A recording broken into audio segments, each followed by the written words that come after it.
चंदननगर परिसरात एका अंगावर काटा आणणारी घटना उघडकीस आली आहे.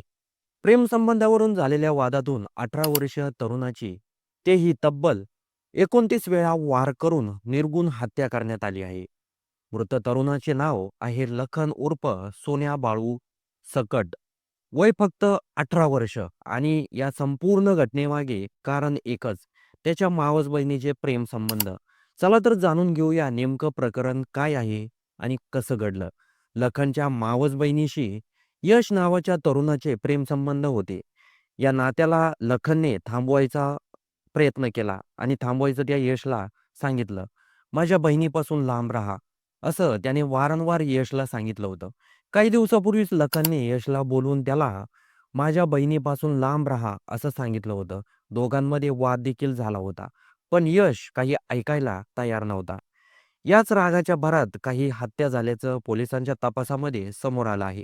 6 डिसेंबरच्या रात्री यशने भांडण मिटवण्याचं सांगत लखनला ऑक्सिजन पार्क या उद्यानात बोलवलं. लखननेही भांडण संपवायला तिथे पोहोचला. पण तिथे काय घडलं? लखन तिथे गेला आणि समोर दिसला.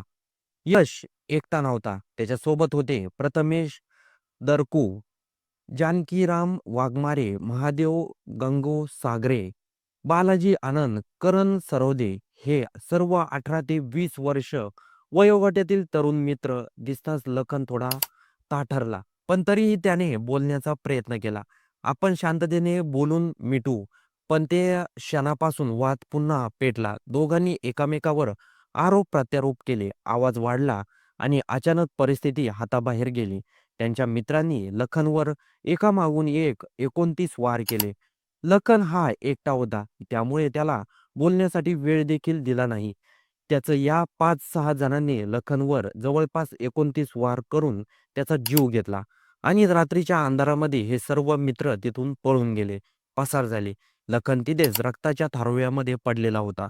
लखनची एवढी चूक झाली, की लखनने आपल्या बहिणीपासून लांब राहा एवढंच यशला सांगितलं. पण यशला ही गोष्ट सहन झाली नाही.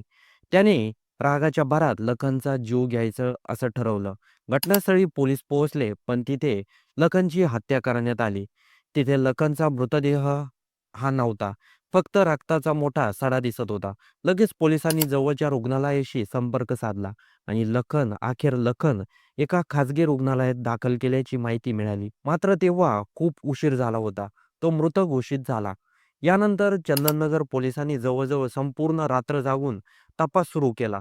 कोणताही पुरावा नसताना केवळ तर्क आणि चौकशी, सीसीटीव्ही फुटेज, माहितीदाराच्या नेटवर्कच्या आधारे पोलिसांनी अवघ्या 6 तासात आरोपींच्या मुसक्या आवळल्या.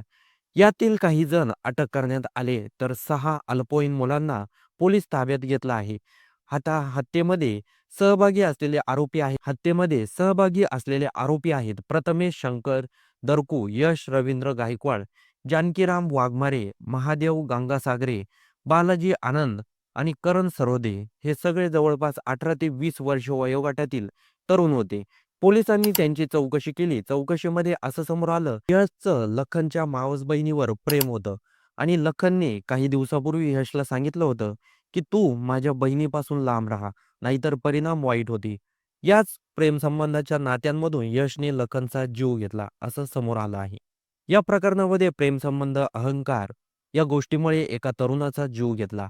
या तपासाची संपूर्ण धुरा पोलीस उपआयुक्त सोमय्या मुंडे, सहाय्यक उपआयुक्त प्रांजली सोनवणे, वरिष्ठ पोलीस निरीक्षक सीमा ढागणे यांच्या मार्गदर्शनाखाली पार पडली. चंदननगर पोलिसांनी अत्यंत वेगवान आणि तितक्याच अचूक तपास करून आरोपींना पकडले. आता या आरोपींना न्यायालयाकडून काय शिक्षा होते हे देखील बघणं गरजेचं ठरणार आहे. त्याचबरोबर या प्रकरणाबद्दल, या प्रेमसंबंधाबद्दल, या संपूर्ण घटनेबद्दल आपलं काही मत असेल तर ते कमेंट बॉक्समध्ये नक्की नोंदवून जा आणि व्हिडिओ आवडला असेल तर सर्वात आधी चॅनलला सबस्क्राईब नक्की करा.